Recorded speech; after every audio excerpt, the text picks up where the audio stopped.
My time says 2 o'clock, so we can go ahead and get started. Welcome everyone to our presentation today on proving or disproving your family stories. For those of you who don't know me, I'm Katie Stilp. I'm the local history librarian here at Appleton Public Library. And for those who don't know where Appleton is, we are in Wisconsin, just south of Green Bay. Before we get started, I just have a few things I wanted to say before we get started on our presentation. First, I wanted to thank the Friends of the Appleton Public Library and Appleton Public Library for sponsoring this program, as well as our Find Your Ancestors series, which is a monthly series we do on genealogy. Thanks to their support, we're able to bring awesome speakers like our speaker today. Just a few quick announcements. As I said, we do our Find Your Ancestors series monthly. This month, we're doing a special where we have a second speaker in 2 weeks. So in 2 weeks, we're going to do using alternative resources to fill in the dash.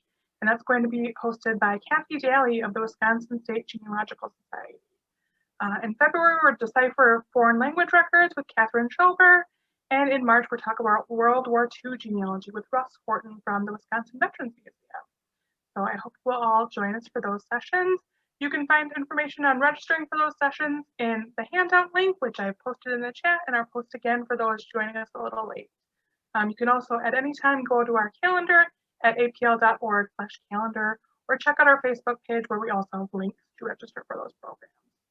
We also have a local history and genealogy newsletter that I send out about once a month, sometimes less often than that, that features our programs that we have coming up, as well as information on some databases and tips and tricks. So I encourage you to check out that, and you can sign up for that in the handout. There's a link to that. If you need any help navigating any of our library databases, or if you have any questions on your genealogy research, or even if you have an idea for a future Find Your Ancestors that you would like to see happen, you can definitely email me. The link to my email is on the screen as well as in the handout. And you can check out our YouTube channel for any past programs that we've recorded and posted on there. Again, the link is in the handout as well as on the page. So during today's presentation, we do have a handout from our speaker as well as a handout from me with some links. You can feel free to type any questions you have in the Q&A box, and we'll answer those at the end of the presentation. And we are recording today's session, and we're posted on our YouTube channel probably in a day or two. So look for that later. And then just letting you know that after the program, we will have a survey if you are interested in completing it. It's from a program called Project Outcome, which is a nationwide program. It's just helping us as a library be able to see if the program was valuable to you and get some feedback. So there's a link in the handout, and I'll also post a link in the chat towards the end of the presentation. If you guys could take a few minutes, it's a really short survey. It's just 8 questions. Now, a little bit about our speaker today. Today, we're hosting Gena Philibert-Ortega. She's an author, researcher, and instructor whose focus is genealogy, social, and women's history. She holds a master's degree in interdisciplinary studies, in psychology and women's studies, and a master's degree in religion. Her published works include 3 books and numerous articles published in magazines and online. She's also currently the editor of the Utah Genealogical Association's magazine, Crossroads. Her writing can be found on the Genealogy Bank blog as well. And she has presented to a lot of diverse groups and at several conferences. Her past research projects include PBS's Genealogy Roadshow and the Travel Channel's Follow Your Pets. So everyone, welcome Gena. Hi everyone, it's great to be here. Let me pull the slides up so you can see those.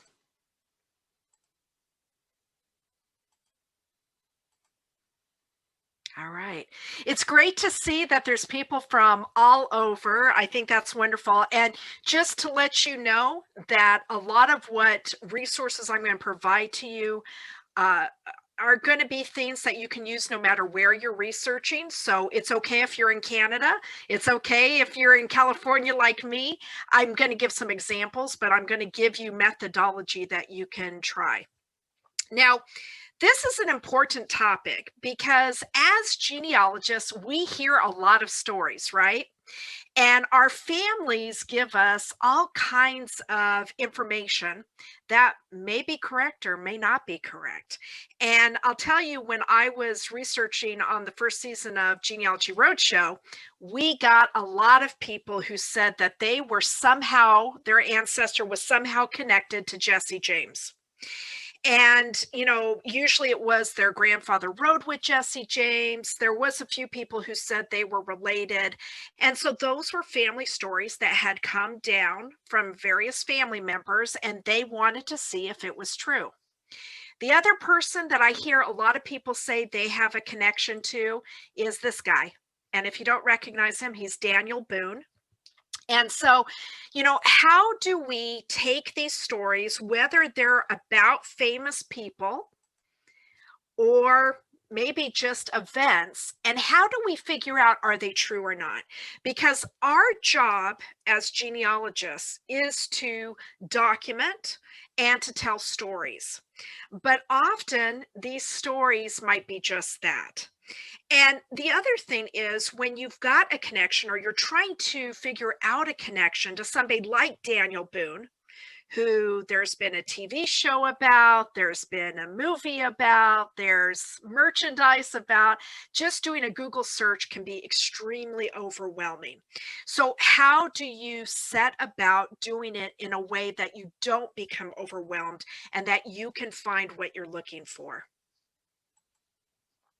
So our focus in our time together is going to be looking at your story about being related to someone famous or infamous. People who are somehow attached to that famous or infamous. So maybe you're not related, but maybe grandpa rode with Jesse James, or someone I know, they told me that their family housed Jesse James. So you're somehow attached to that famous person. Or that you just have an ancestor that has some larger than life family story that you need to verify. That's what we're going to look at today. We're going to look at how do you prove or disprove those stories.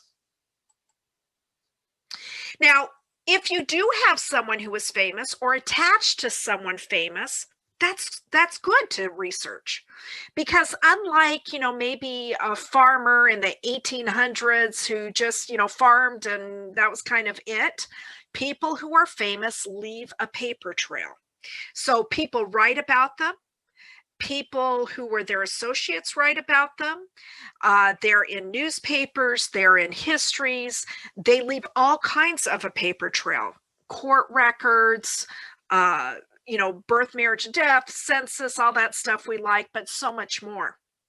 Researchers dedicate their lives to studying those people. And so books are written about them. So that can help us. And obviously, money provides privilege. And that privilege means that you end up in all kinds of documents. You're buying land, for example, or you're buying more than land. So that buys privilege. And then materials about those famous people, they end up in archives, in museums, in specialty collections. Now, I'm not really going to go into museums today because we don't have time, but I want you, hopefully at the end of our time together, to think differently about your research. And one way to think differently about it is using all kinds of repositories, including museums. Museums hold all kinds of not just documents, but material culture, actual stuff that can be beneficial to our research. And so we need to consider that as we research our ancestor story. So I'm going to tell you, just kind of to get us started, a little bit about a family story that I had in my family. And this involved a story that my dad told me. And he is now deceased, so I can't get any more details about this. But this was a story about his great-great-grandfather, and that he rode on the Pony Express. So when my dad told me that story, I said, why do you think that? And he said, oh, that my grandfather, his father, had told him that. And I said, okay. And so what I had to do was I had to look at this person, and his name is Joseph Lewis Chatham. I had to look at Pony Express. So when you're figuring out these stories, you're not just researching your guy or your gal, you're also researching the famous person or the event. So I looked at and I created a timeline for him. And he was born in 1875 in Austin County, Texas. And maybe if you know something about Pony Express, you already know there's a problem. He's married in 1900. He has kids from 1903 to 1915. He worked for the railroad and he dies in 1940 in California. Now, I just did a simple timeline because when I'm going to talk about this in a second, but we got to see, could the story even be true? Well, if you know anything about Pony Express was a mail delivery service, and it used young men to ride a horse or horses from Missouri to California. And it operated in 1860 to 1861. So right away, remember, Joseph's born in 1875. That cannot be true then. He's not even alive. Now, then I thought, okay, well, let's go back a generation. Let's look at his father. Now, his father is alive during this time period. He lives in Texas and he's in the Civil War. But prior to the Civil War, he's in Texas. He's not riding Pony Express either. So right away, I was able to say, you know what, this story isn't true. Now, here's the problem. Our family members really like these stories, right? My dad really believed this story. You know, it meant something to him, but it wasn't true. So as we do this research and we come up with our facts and we document these stories, we need to be kind as we kind of, you know, get people's, you know, shred their hopes that they have this person who's attached to a famous person or attached to an event. So you do need to be careful of that. But I think it does help to have actual facts with you. Now, why did my dad think that? I have no idea. You know, he told me his father told him. My grandfather was a big jokester. And I think they were watching a Western one day when my dad was a little kid. And I think he told him, hey, my grandpa was on Pony Express or something like that. And that was kind of where it started. I think my grandfather probably was telling a joke. So what you're going to want to do as you think about your story is ask yourself, who told you the story? How did they know that story? Who told them? Were they a firsthand, you know, did they have firsthand knowledge of the story? Were they there? Did they hear it secondhand? How did they hear about it? What evidence do they have for it? Now, my dad had no evidence beyond that. My grandfather told him. He also told me that my grandfather had the actual rifle that this ancestor rode with on Pony Express. And I never got to learn more about that part of the story. And then you need to ask yourself, what do you know about that event, that activity, that person, that era, so that you can educate yourself about that? Now, I knew very little about Pony Express when this started. I mean, I'd seen some stuff at a museum, so it required me to do some more online searching to kind of get, okay, when is this going on? Who were the writers? I also researched that just in case that Joseph's father might have been on Pony Express. So I looked at all of that before I realized that there was no way this story was true for either generation. Now, sometimes these stories may seem plausible, but they aren't.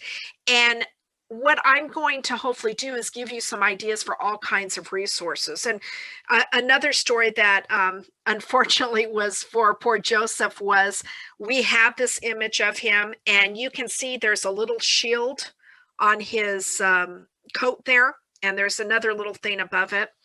And you can't see because I haven't blown it up for you yet. There actually are some letters on his collar. So when I saw this, besides the Pony Express story, I said, what do you think this is? And my dad said, well, he was obviously a sheriff, right? that seems plausible. It's a shield. And so, okay, but see, that's how these family stories get started.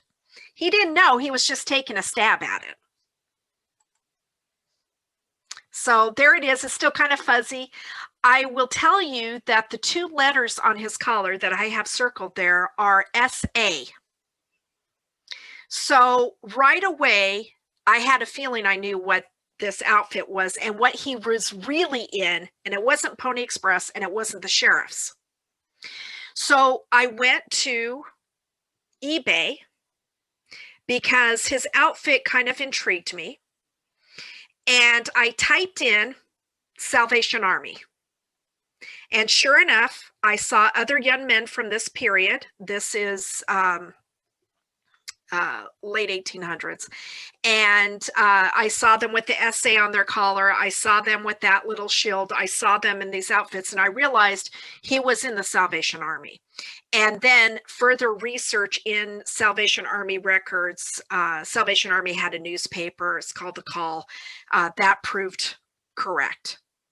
So when you have these stories, you come up with a hypothesis, just like if you were doing science, and then you follow through on that.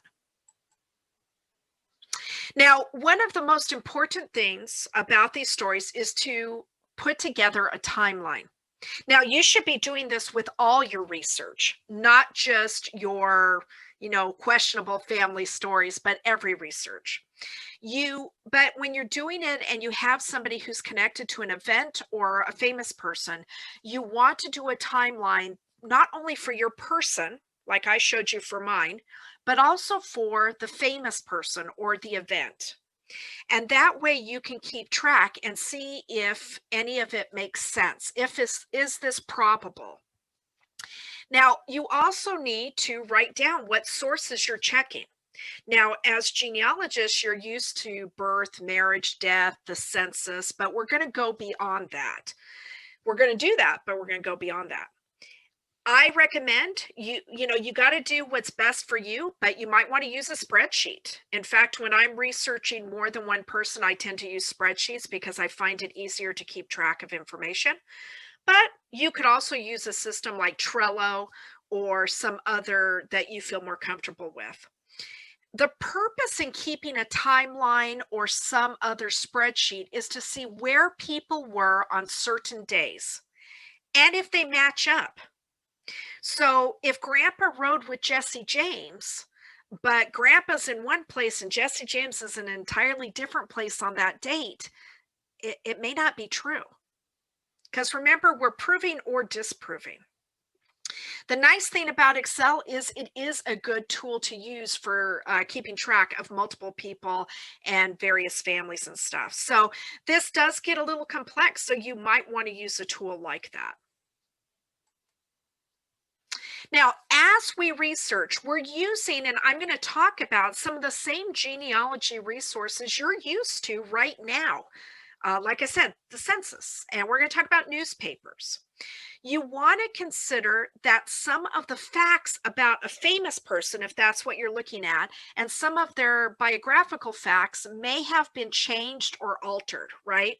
Sometimes whatever the person was known as famously may not be their real name, for example, or their birth date was changed to make them seem younger or older or whatever. So you need to be aware of that and be flexible with that. Obviously, you need to be aware of the family story and check out every bit of that family story. Now, one of the things that you might be trying to disprove or prove about a famous person is that they share your surname. So obviously they're related, right? Well, no. Lots of people share surnames. I mean, a good example is Smith, right? You can be a Smith. That doesn't mean that you're related to all the famous people with the name Smith. So, and actually the same is true even if you have a name that is maybe not as popular. So if you have somebody in your family who swears that you're related to someone because you share a surname, you're going to do exactly what we're talking about today. That's called a same name problem, and you're going to want to check that out. The other thing I'm going to recommend, and I recommend this for a lot of things, like if you're researching in a certain area and you're kind of, that's where your people are from, become an expert on that topic.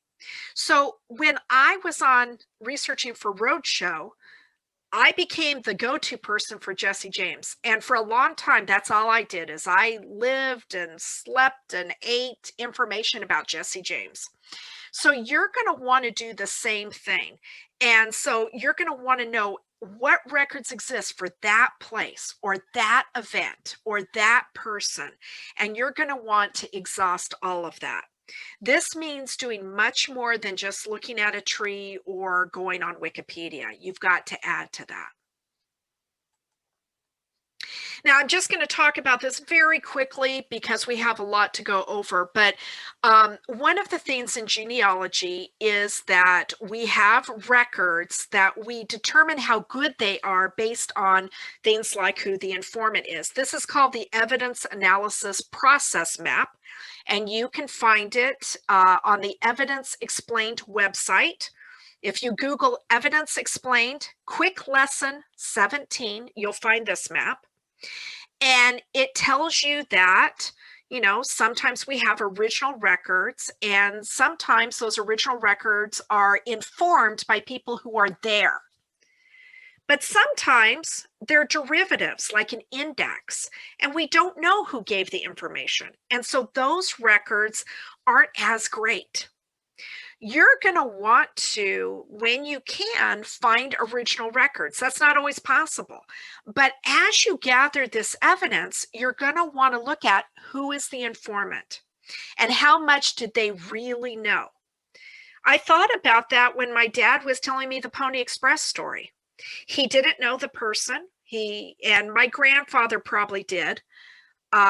You know, he had no real evidence of this story except for maybe my grandfather saying the thing about the rifle. So, you know, you got to look at how do they know? And even with records, you need to ask yourself that question.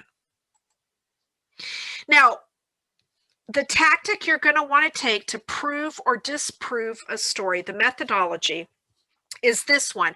And this comes from a professional genealogist named Connie Lenzen. She wrote a National Genealogical Society quarterly article called Heritage Books and Family Lore, a Jackson's Test in Missouri and Idaho. I know that sounds long and complex, but I just want to give her credit. She says that first you consider the source. So that's what I did with my Pony Express story, is I looked at, okay, it's my dad. I love my dad, right? He wouldn't lie to me, but, you know, he wasn't there. He doesn't know that story, you know, firsthand. You have to determine the probability that the event even occurred. Is your person in the right time and place? Is it possible they could have been involved in that? And you do this by placing people in time and place. And what genealogy records do that?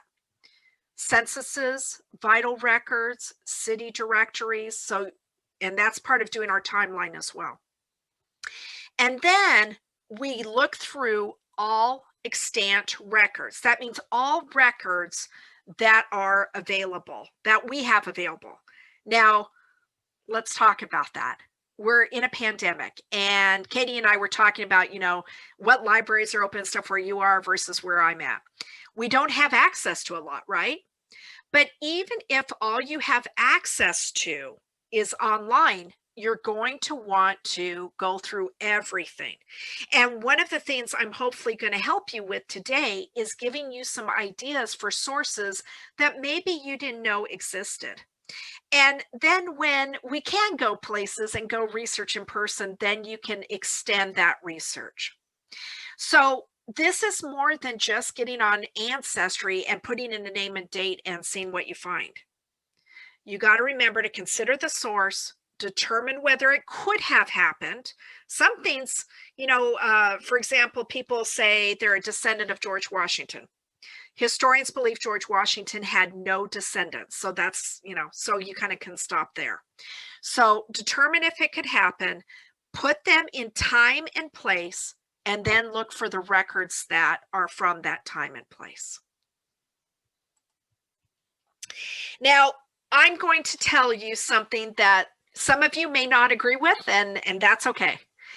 I don't, a lot of people say every story has some truth or a germ of truth. I don't believe that 1 second. I know that personally from the stories that I've heard in our family. But also when I was on Genealogy Roadshow, a lot of the stories had no component in truth. Now, does that mean I think grandma lies? No. I think stories get passed down because someone believes it's true, or maybe someone's just trying to play a joke. But, people believe they're true. They don't have a way to figure that out. And so they just repeat the story. And maybe the story means something to them because it makes them feel pride for their family. Or it does point to the family being in that time, in that location, maybe not involved with what, supposedly they were involved with, but in that time and location. So that's why I call this proving and disproving, because not every story is true, but we still need to make sure. And so that requires careful research. All right. Now, just in case you're wondering, here's some facts about Jesse James. Some of the examples I'm going to use point to Jesse James and talk about him. I used him because there's so many people who feel like they have a connection to him. And so I just wanted to point that out. The other thing is, as you look at this very brief timeline, think to yourself, what records exist for these things? Birth. Does Missouri have records for 1847? He was in the Civil War. What records exist for the Civil War? I put down his career, we'll call his career, but his career of bank robbing, that led to court cases, that led to newspaper articles, that led to eyewitness events. So those are kind of the records that we would look at. He was married. That leads to records. And then obviously he was killed and he died. That leads to records. And actually with him, it leads to evidence even after he's dead, because there's some DNA stuff. And I'll talk a little bit about that a little later. All right. So enough talk. Let's talk resources and where to look, because one of the things I talked about already is that you have to thoroughly comb what is out there to prove or disprove this story. And too often we don't know, and that's just how it is. But I want to give you an idea of, or kind of a blueprint for where you should be looking. Now, when we think about famous, infamous people, events, that kind of thing, there's all kinds of sources. I mean, obviously records, which we're used to as genealogists, but also books, local history books, histories of the person, of the event, books that were written at the time, but even later are good. Articles, and I'm going to give you some places to find those. Sometimes more scholarly articles where people have had to prove what their assertion is. Images are great. Let's say you find out Grandpa did ride with Jesse James. Well, then you could look for images of Jesse James. Maybe Grandpa's not with him, but with Jesse James, to tell that story. Because if you prove this story is true, you're going to want to record it, and you're going to want to show all your evidence and have images. People like images when they see stories, and we need to take that tactic with our own genealogy. You might find blogs from historians, local history, libraries, and archives that have some information that might be helpful. And then lastly, social networking can help. And I'll talk about that at the end.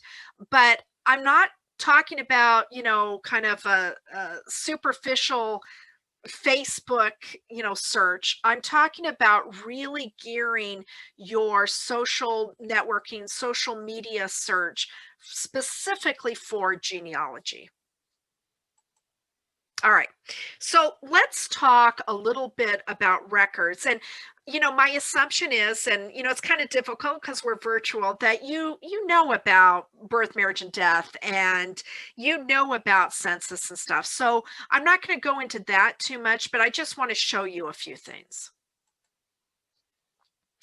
Now, we're used to Ancestry, Family Search. We're going to talk about Family Search in a bit, but there's other places to find items as well. And if you are in the United States, and this is specific to the United States, however, there are materials for other countries, including Canada.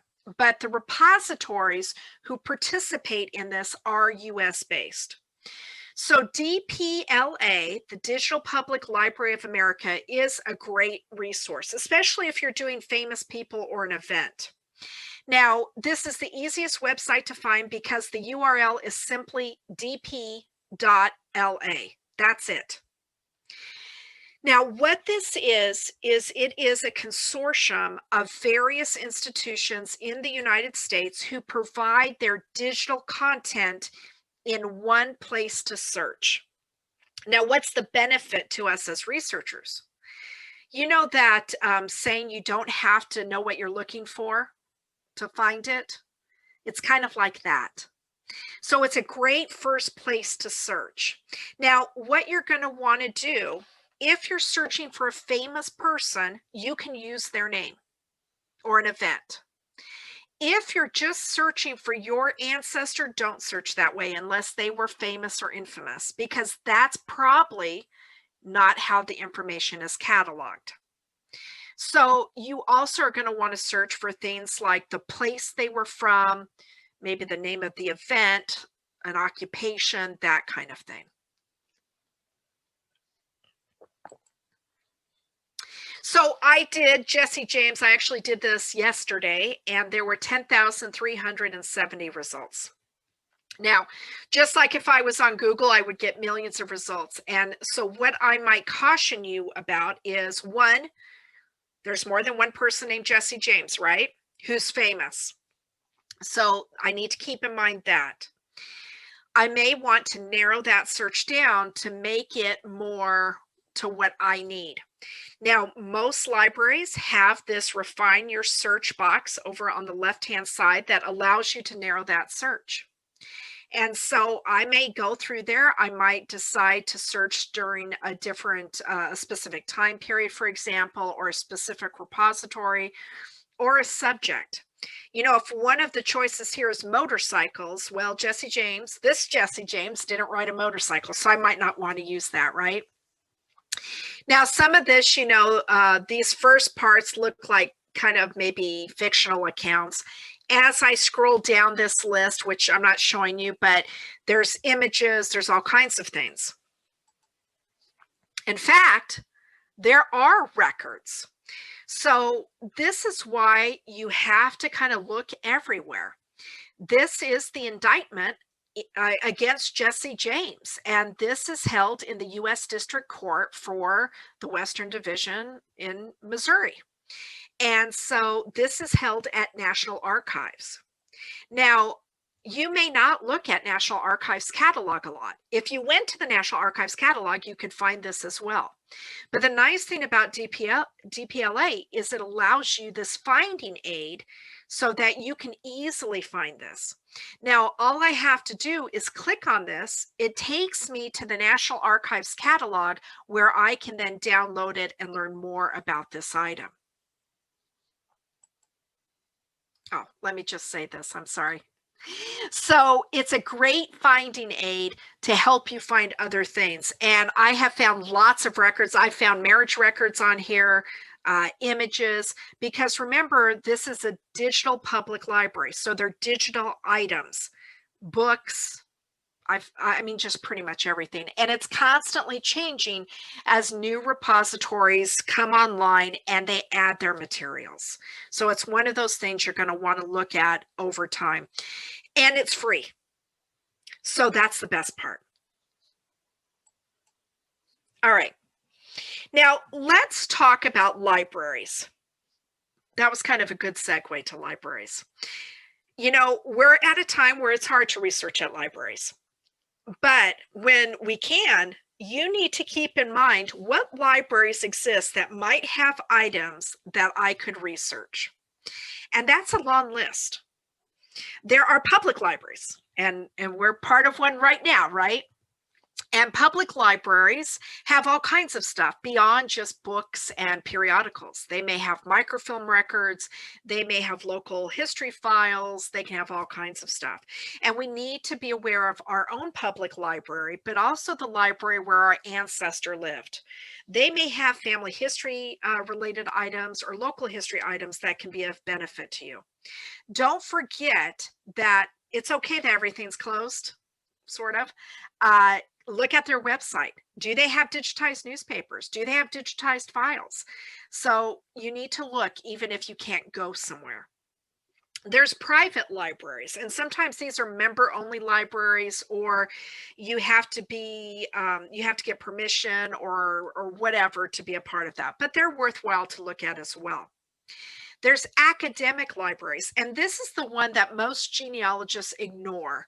I think it's uncomfortable for people to go to an academic institution. They feel like they don't belong.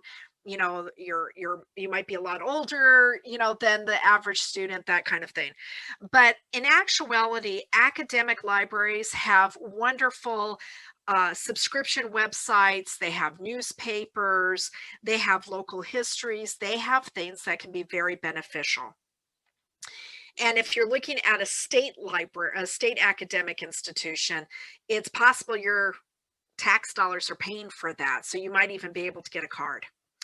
Now, there's state libraries. Not every state has a state library. In some cases, that is a state library, state archive, and state historical society all in one. But those can be wonderful places to research. We have national libraries like Library of Congress.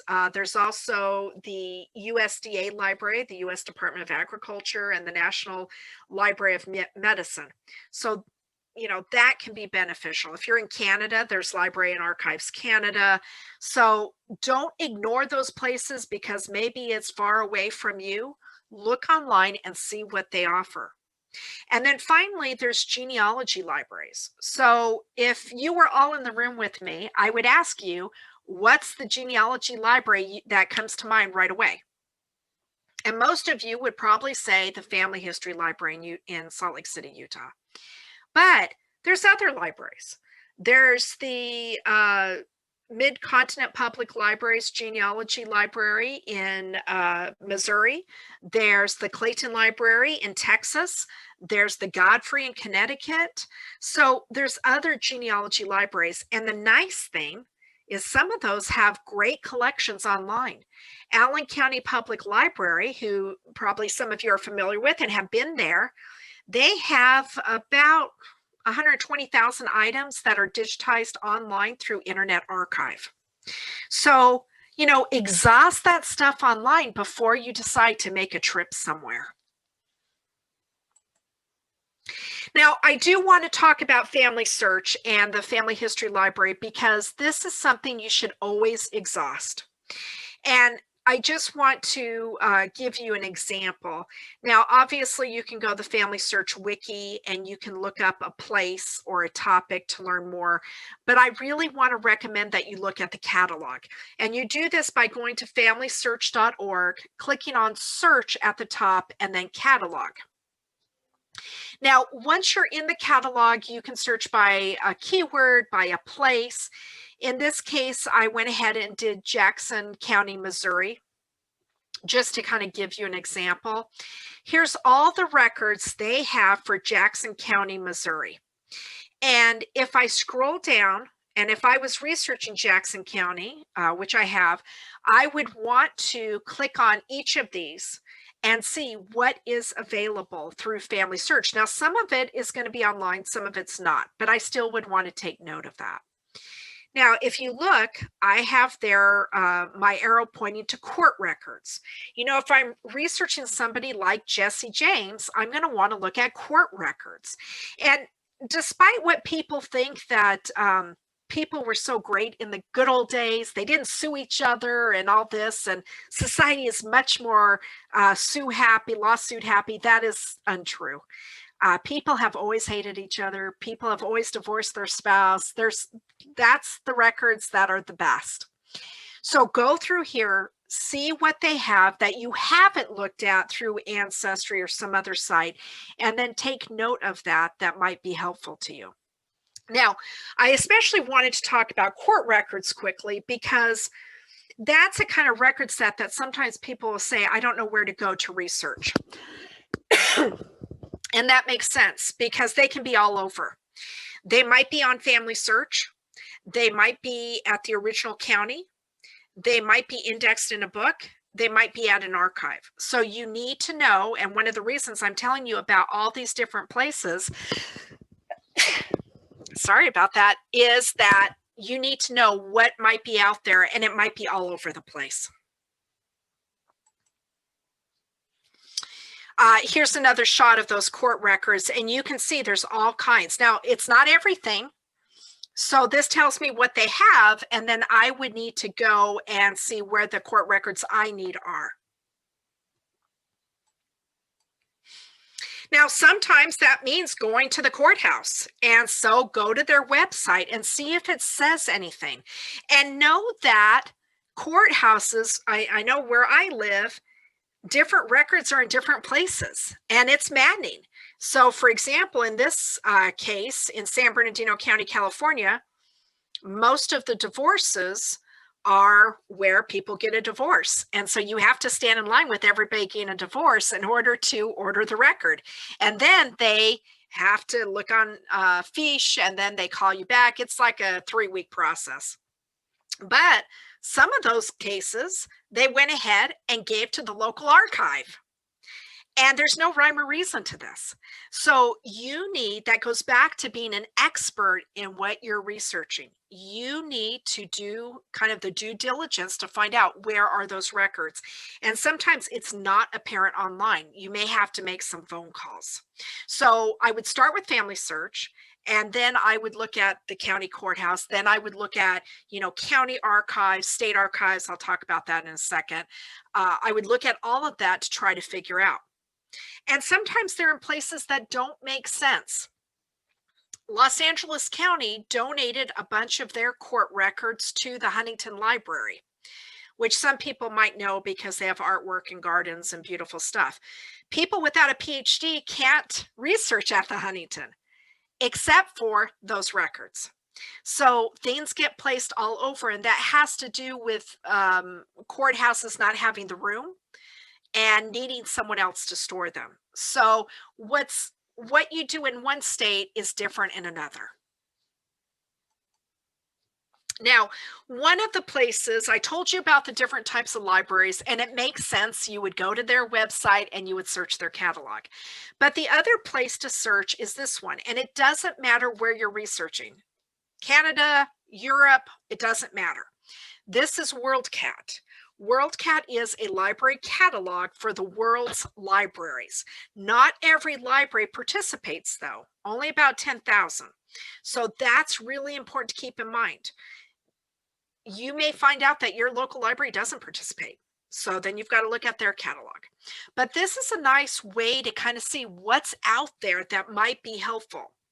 Now, I'm going to say something that is going to be helpful to you as we talk about library and archive research. This is extremely important.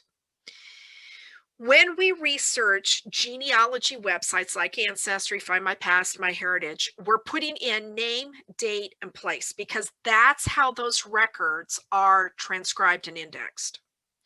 That's not the case for how library materials are cataloged or archival materials. So once again, unless the person is famous or infamous or an author, you're going to want to also search by a place or an event, not by your ancestor's name, okay? Unless they were an author, famous or infamous. Now, WorldCat is more than just books. It's theses and dissertations, it's periodicals, it's images, it's all kinds of stuff. Now, when I do a search on Jesse James, because he's famous, so I expect to see books about Jesse James, think about what are some of the problems with that kind of library research or search on a catalog. Well, I already said there's different Jesse Jameses, right? And some of them we're not looking for. So there's that issue. There's also the fact that there's a lot of kids' books about Jesse James. It seems like a weird kids' topic, but there are. So once again, over on the left-hand side, I'm going to want to narrow that way down. And I might say, look, I only want adult, non-juvenile, non-fiction books. I might want to say theses and dissertations. So I need to narrow that down so I can get just what I'm looking for and not get the movies and the things that aren't going to be helpful to me. And you can see that a little clearer. There's more to this narrowing down than just what I'm showing. You'd have to scroll down though. Now, let's talk about archives and what's the difference between a library and an archive. And this is in general. A library has items that were published, books, periodicals, newspapers, that kind of thing. Archives, and I'm saying this is general. Obviously, there's exceptions to that rule.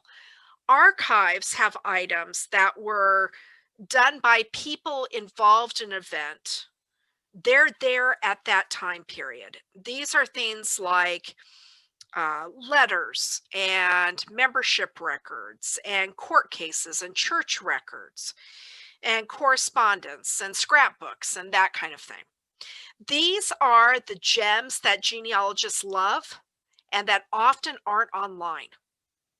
So doing some archival search, especially when we're talking about a famous person where maybe grandpa did ride with Jesse James, but he wasn't the younger brother. So it might take a little more digging.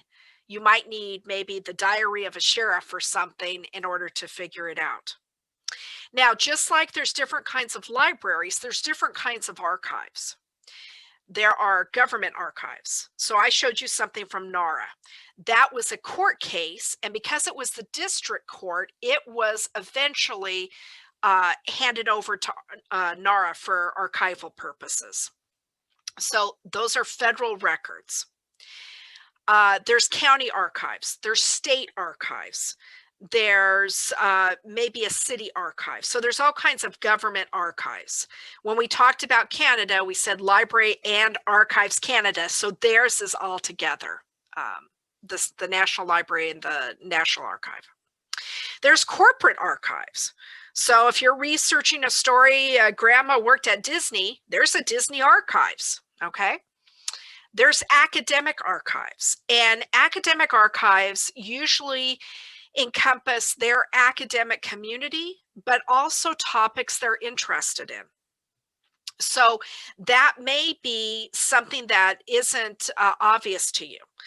So for example, Texas Women's University has an archive for the WASPs, which were the women air service pilots during World War II.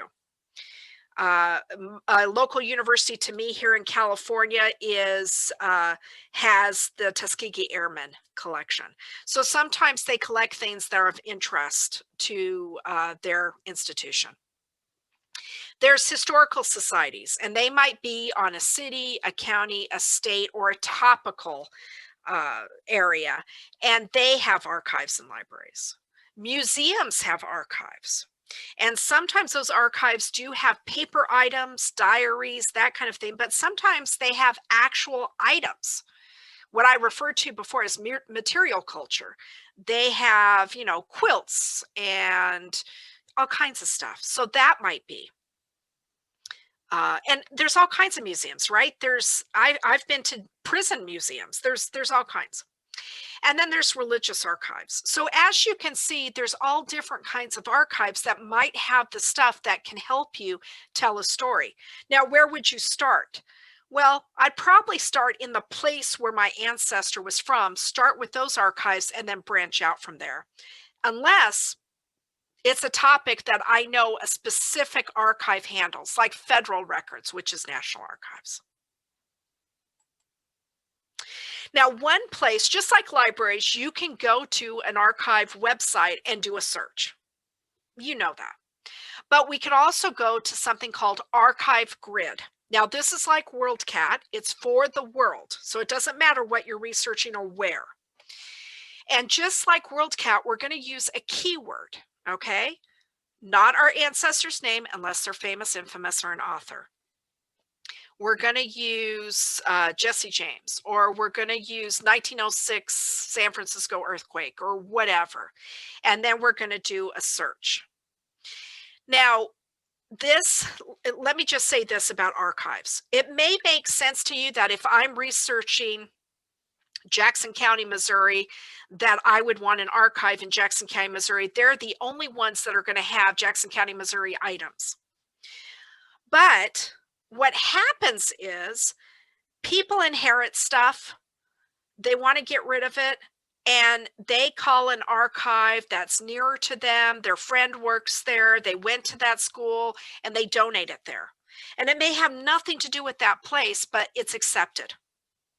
So when we look at archival search, don't narrowly think I'm just looking at this place. It could be almost anywhere. You're going to search in that top search box. So I did Jesse James, and as you can tell, there's all kinds of places with Jesse James stuff. So Milwaukee Public Library, Daughters of the Republic of Texas Library, Madison County Circuit Clerk Office, there's all kinds of stuff. And I'm showing you a list of 5,000 things, but you can actually click on the summary view and you can narrow that search again, especially if you were traveling somewhere and you just wanted, Missouri stuff. So this is another place to find items that we normally miss, but that can help us enormously when we're doing our genealogy. Our ancestors, you might have an ancestor that didn't leave a lot of information behind, and that's difficult. And I understand that. But someone in their town may have wrote about them. Somebody in their town may have kept a list of everybody's birthday. They may have kept a scrapbook, and that's what we're looking for. Here's another example. I just did St. Joseph, Missouri. And just to show you that things end up in all kinds of weird places, notice that the first hit is a property transfer from 1844 for Missouri, and it is at Brigham Young University in Utah. All right, things end up in weird places.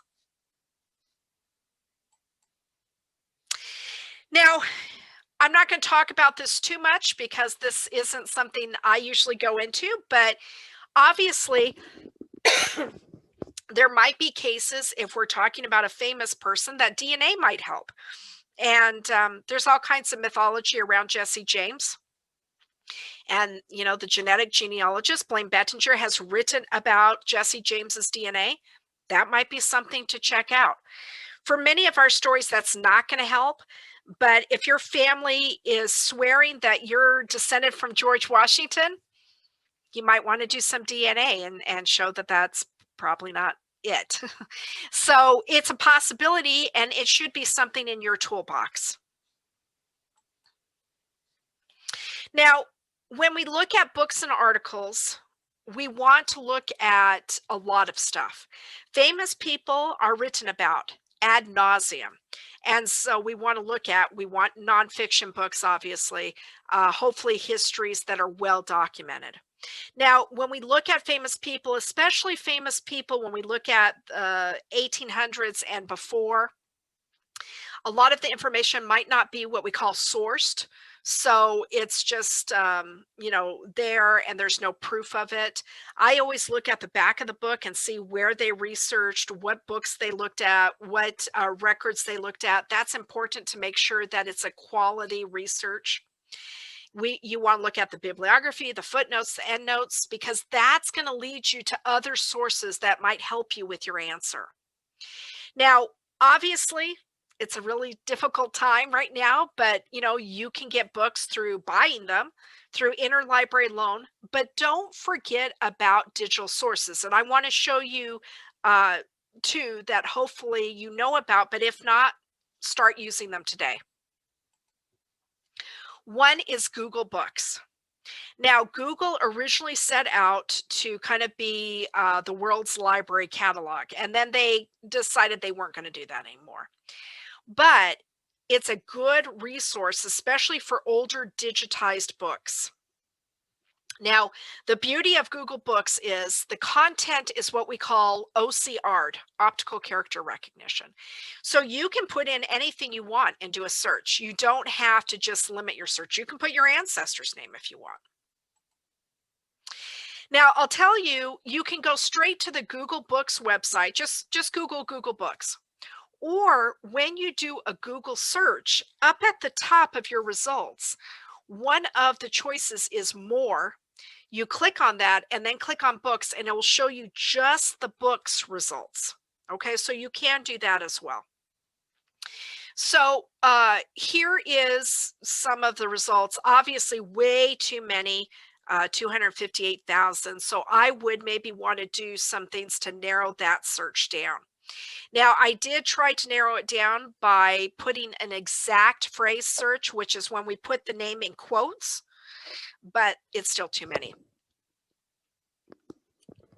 And as you can see, it's giving me things about Jesse James, the motorcycle guy, and all kinds of stuff. Now, things are in weird places that we don't expect. And I don't know if we have any DAR people in the presentation here, but Jesse James is descended from a patriot. I know that, and that's because it was in DAR magazine, and the older copies of DAR magazine are on Google Books. So I was able to search, find his lineage, and then prove his lineage. But I got a good clue because he has DAR Patriots, and someone has got membership through that line. Now, just because it was in DAR magazine doesn't mean I said, oh, okay, that's it. That's good enough for me. A lot of those earlier patriots they didn't use the best sources, so you still have to prove it. Another digitized book website is Internet Archive. And this is a great website. It has so much to offer. If you click on that little orange open book, you can then go to their text collection, and they have American libraries, they have Canadian libraries, they have, if you click on additional collections, and then go to genealogy, that's where Allen County Public Library has digitized, along with Brigham Young University, University of Toronto, and a few other places, their collections, and that's a fabulous way to do some genealogy. Allen County Public Library has their microfilm on Internet Archive, so lots of great resources. We could spend a whole day talking about this. Now, what I like about it is it has a lot of public domain books. And when I was looking at Jesse James, I wanted stuff not necessarily all from now and historians who write about him now, but I wanted some earlier stuff or people who were close to him. So I did a search, and I got all kinds of things. I didn't just look at the text collection. There was 900 results, but I noticed that one of the results was this book, who is written by his son. Now, this goes back to what I said about sometimes books aren't correct. That's his son. So we don't expect him to be very critical of his father or to say things that might, he doesn't know the whole history. He was a child. So, and I doubt he went and researched his father. So, it's a good resource, but then we would want to double check some of the stuff. Now, the nice thing about Internet Archive and Google Books is if it's in the public domain, you can download it and put it on your computer, and then you have access to it. Now, I want to talk about newspapers because when we talk about researching famous people or events, you got to look at the newspaper. So I'm just going to real quickly say that Library of Congress's Chronicling America is an important resource because it's free. It doesn't have everything, but I would highly suggest that you click on that pink button over at the right-hand side that says U.S. newspaper directory, 1690 to present. 1690 is the first U.S. newspaper. This is a directory that Library of Congress asked libraries, what do you have? And libraries answered with what newspapers they held. And so if you don't know what newspapers exist for the place you're researching, it's a great place to look. So it's not every newspaper, but it's still a good place. And then obviously you can also do a search on Chronicling America for newspapers. Here's what you see if you click on that pink button, which doesn't look pink anymore.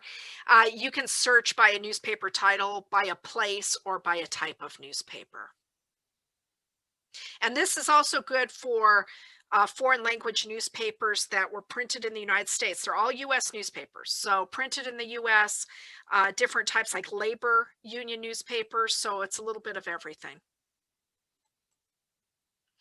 There's also specific digitized newspaper websites, and I think Katie talked about some in the last event that you guys had.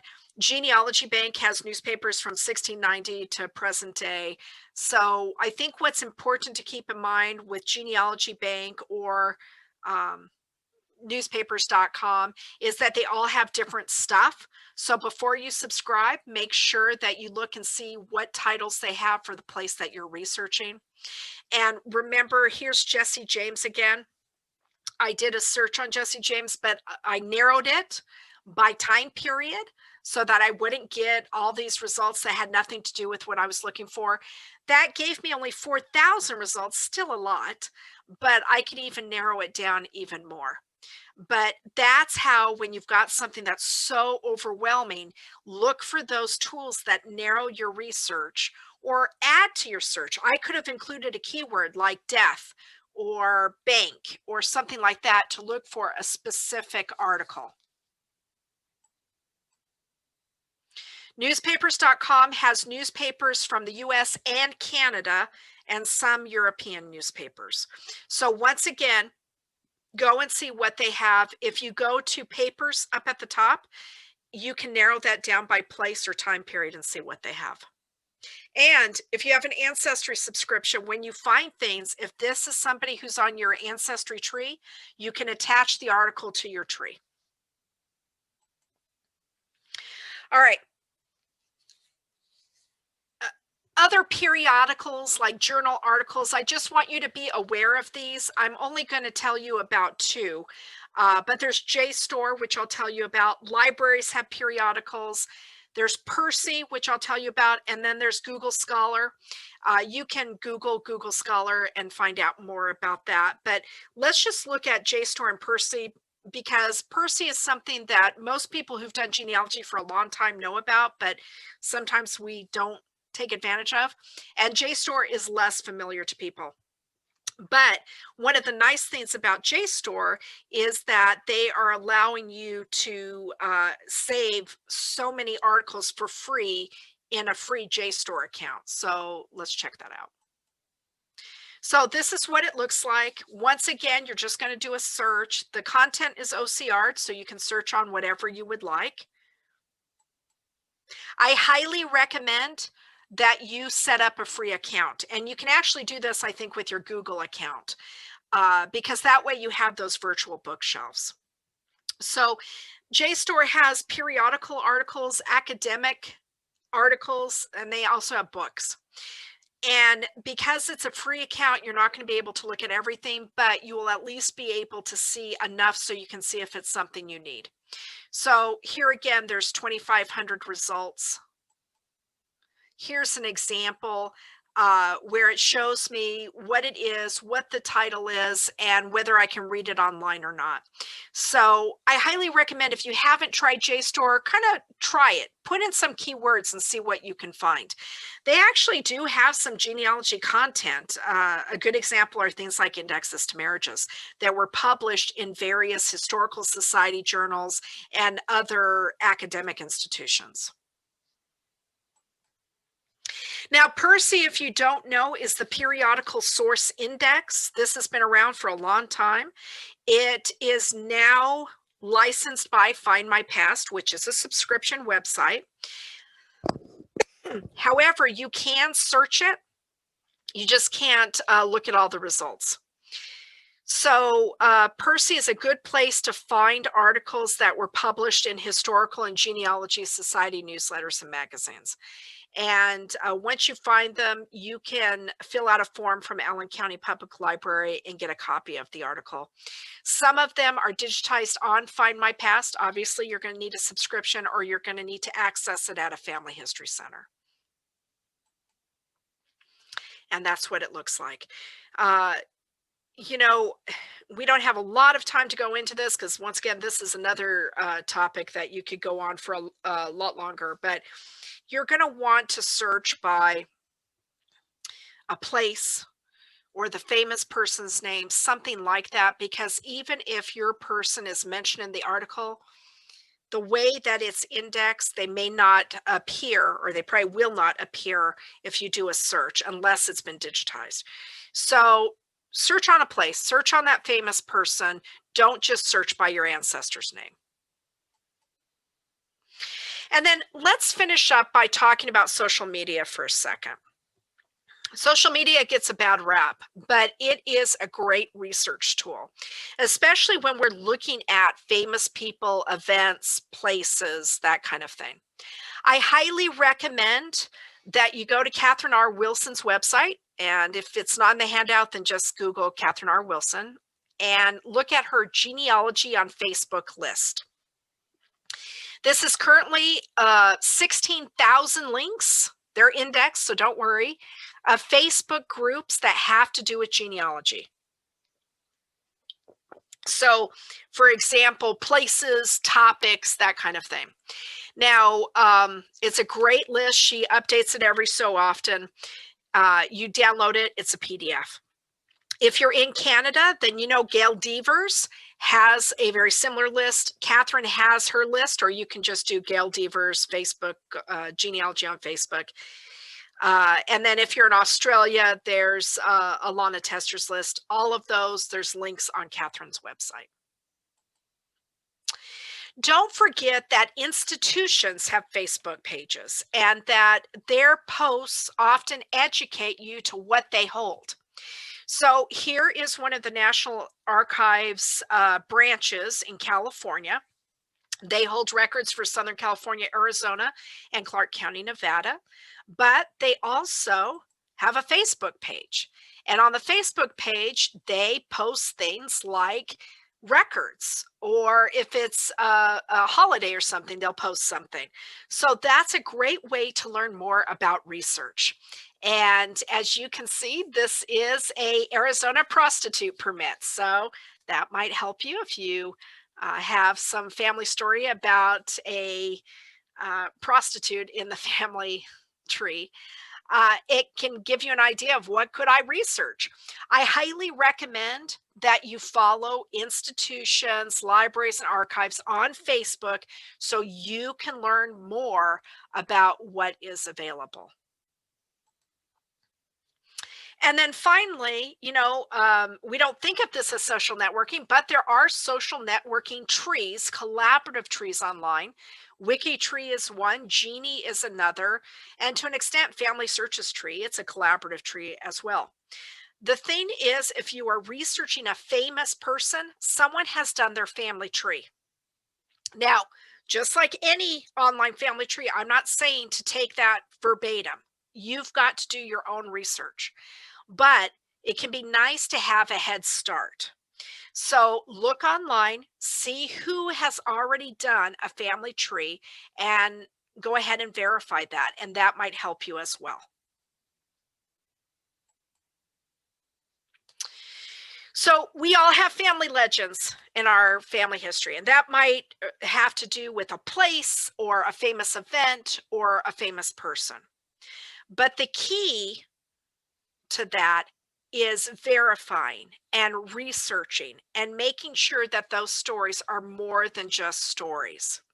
And quite frankly, even if you find out that story is fiction, That's okay. I'm sure that person has something interesting that you could write about and that you could bring them to life for your ancestors or for your descendants. All right. I hope that gives you some ideas. Do we have any questions I can answer? Well, thank you, Gena. We do have a few questions. Okay. So the first one is, I have a citizenship papers from my grandfather in federal court in about 1890 in Canada. How can I use that to get more details about his arrival from Greece? Okay, so it's a Canadian record. So what I would look at is, in fact, I do have a resource for you. You need to contact Pier 21, which is in Nova Scotia. It's in Halifax. And they help people all the time learn more about their immigrant ancestors. So that's the first thing you should do. They have a website. I'm not certain if they're open right now, but you can shoot them an email. Because what you're going to want to do is you're going to want to look at what records exist for that time period. And for people coming into Canada, you're going to want to look at, I don't think there's citizenship papers from that time period. So I would ask them, they're the experts in that, and they probably can lead you and do some searches for you that might be beneficial. So that's what I would do. So there was a typo in the question. He meant Connecticut, not Canada. Oh, well, then that doesn't help, does it? Okay, so Connecticut. Okay, well, so you still are going to want to look at what records exist for, Connecticut during that time period in that place. When we look at people immigrating, obviously we're looking for ship passenger lists, we're looking for naturalization records, that sort of thing. And I'm not really sure which one you have, but those are going to be federal records. And so, that's National Archives thing. You might want to look, Connecticut State Library is a fabulous genealogy resource. And if you probably Google Connecticut State Library genealogy, it's going to list everything that they have. I would highly recommend looking at that. So that's what I would do. The other thing you might want to do is look at the Family Search Research Wiki for put in Connecticut genealogy. All right. Our next question is, can you share an example of how you have used a spreadsheet in your genealogy? Yeah, I sure can. So one of my research projects is a quilt that women in a cigar factory created. And it involves a lot of women, probably close to 75. And so I used a spreadsheet to list all of the women, and it was in the 20th century, so I knew they would be like in the 1920 census, 1930 census. So I put that into each column. So the women were the rows, the records that I expected to find were in the columns, and then one by one, as I researched, I filled in each one. And what this did is allowed me to, because when I first got the quilt, I didn't know what the connection was. But as I started filling that out, I realized they all worked at a specific cigar factory. So it also allowed me to see that they were, they had someone within a close relationship that was a German immigrant and that kind of thing. So they're great for big projects. They're also good for smaller projects as well, but that's one of the ways that I've used it. Yeah, I know a lot of people do like timelines on spreadsheets as well. It's kind of just an easier way to kind of get a general overview too. Yeah, and I'll tell you, one of the things, if I'm just researching one person, is I usually do a combination timeline research log. And I do it really simply in Word. I put together a table, and it usually has about 5 or 6 columns. And so the first column is the date. So that's my timeline. And then the next column is the event. And then I have, maybe something specific like, what it says, the record says. And then I have maybe some questions or comments. And then I have the source citation. And so I use that to be able to see what's going on, but also, to start analyzing and figuring out what I'm missing and what I need. But everybody's different. And so you've got to use what you feel comfortable with and what you will continue to use. It doesn't do any good to do what I do if that's not something that you're going to keep up. Yeah, definitely people who aren't used to using spreadsheets might find it very frustrating to use a spreadsheet and would rather do paper and pencil. Well, yeah, you might want to do paper pencil. Maybe you like Trello or Pinterest or, something that's more visual, then do that. Our next question is, how do you research an ancestor who shares a name with a person at the same time frame in the same place? For example, Richard Butler. They both served in the Civil War and they're both from Niagara, New York. Ah, isn't that the worst? So what you have is a same name problem. And I'll tell you, there's a great book that I think will help you with this. And so it's called The Family Tree Problem Solver. And it's by Marcia Hoffman Rising. So Marcia and then Hoffman, Hoffman, and then Rising, Rising. So The Family Tree Problem Solver. It's in 3 or 4 editions by now. It doesn't matter which edition you buy. There's a chapter on same name problems. So it goes into detail about how you can do that. But basically what it requires you to do is to gather all the records that have that name on them and then start looking at, all of them and try to figure out which person is which person. And so she goes into detail about that. And so I think that might be beneficial to you. When we look at same name problems, really, it's about doing exhaustive search and then trying to figure out based on, people they're connected to, maybe an age, circumstances, or what you know about your person, which person is which. So. All right, our next question is, I have researched my grandfather's published story about his World War I experiences, and by following many of your suggestions, I discovered that although he was there, he wasn't involved in the battles he wrote about. So how do I write his story without hurting his daughters? Isn't that hard? I had something very similar. So I have somebody, he has no descendants. It was my father's great uncle or grand uncle. He was in World War II. And one of the cousins says he was on Iwo Jima. Well, I think a lot of times, now your guy actually wrote that he was there, but a lot of times people, they know so little about history, they just, glom on to what battle they've heard of. Well, he wasn't at Iwo Jima, but he was in a hideous Pacific Island battle. I think what you do is you write it all out. And I'm sure you found other things he was involved in. You tell those stories. And you show everything that you know to be true. And, you illustrate, you do this great job of putting that together. And then maybe you sit down with her and you say, hey, this is what I found. And I know he wrote about being at this place. I don't know why he wrote about that. It does not appear to be true. But maybe he had a friend there or a family member and he felt it was an important story to tell. So he did. Or, it's kind of like if you ask me where I'm from, I might say I live near San Diego. Well, that's not where I live, but that's the nearest big place, right? So it's kind of like that. I think it's possible he wrote about those things as a way to add some context. It doesn't mean he meant to, lie about it. So I think that's really the best way to go about it is to, do your due diligence, write it up, show what great stuff he did.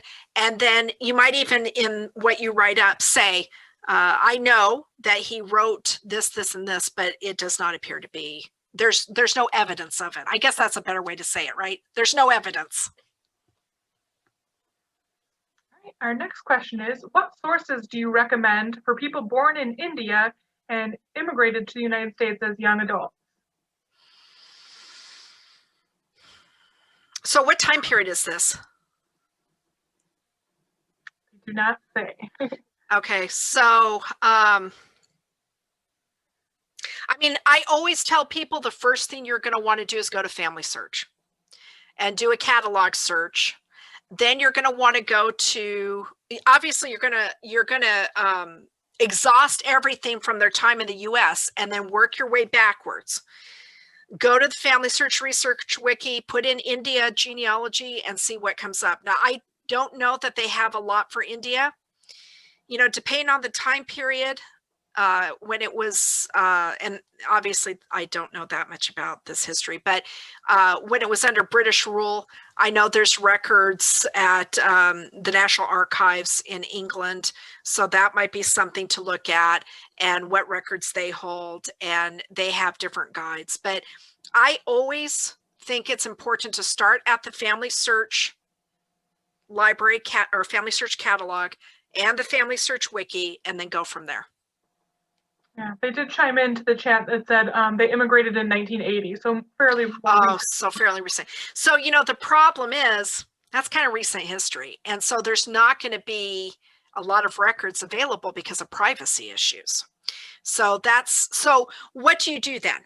If you want to tell a story about that experience, you know, what I would do is I would look for stuff that provides context. You know, what's going on historically in India? Why would people, you know, grab images and maps and do a history of where they lived and that kind of thing. So just because you wouldn't have access to some records doesn't mean all is lost. If they're alive, you could do some interviews with them, but otherwise you could do some research on where they're from and that kind of stuff to give context to later generations. All right, our next question is, how do you keep track of what you already researched or what still needs to be researched? That's a great question. So you do that either by having a research log or using genealogy software like, you know, Legacy or Roots Magic, or, you know, take your pick. You can do it in there. The nice thing about a research log, or, you know, if you do a spreadsheet or whatever, you can list the stuff you found, but also the stuff you didn't find. Now, this is important, and online resources, that's going to change. So, you know, you do a search on Ancestry, you're still going to need to rerun that search maybe 6 months later because they get new content, or maybe your skills get better, or you have an aha moment and realize that you should try this other name variation. So that's something you could keep in a research log or a spreadsheet or something like that. I highly recommend that it's okay to have an online tree. That's great. And there's reasons for having an online tree, but also use genealogy software. And it doesn't matter which ones you use. You use whatever is comfortable for you, because that's going to help you keep your genealogy better organized. All right, our next question, have you done research on the, and I'm going to butcher this name, it's Philleroi, Phil-de-Roy? It must be something French. Fille de Roy? Probably. Okay, so those are also called the King's Daughters, right? And they were women who came to Canada, because what happens when men migrate? You need women, right? So you can have families. I have not done research, though I do have one in my family line, because part of my family's French Canadian. So I have not, but if you do have that, I would look at Library and Archives Canada. You might want to look at a website called Geneanet, G-E-N, I think E-A-N-E-T. It's a French genealogy website. It's in English, though. They might have some stuff, and there's several histories that have been written that might be helpful. That looks like the end of our questions. So thank you so much, Gena, for such a wonderful presentation and so informative. And we had lots of comments in the chat about how it was an amazing webinar and one of the best they've attended in a while. So. Oh, good. Well, thank you very much. Thanks for coming. I really appreciate it, and for having me. Yeah, and thank you. And again, everyone, there is a link to the post-program survey. If you could take a few minutes, it's a short survey to let us know some feedback. But yeah, we hope to see you in 2 weeks when we talk about using alternative resources to fill in the dash. So thank you, everyone. Have a good afternoon.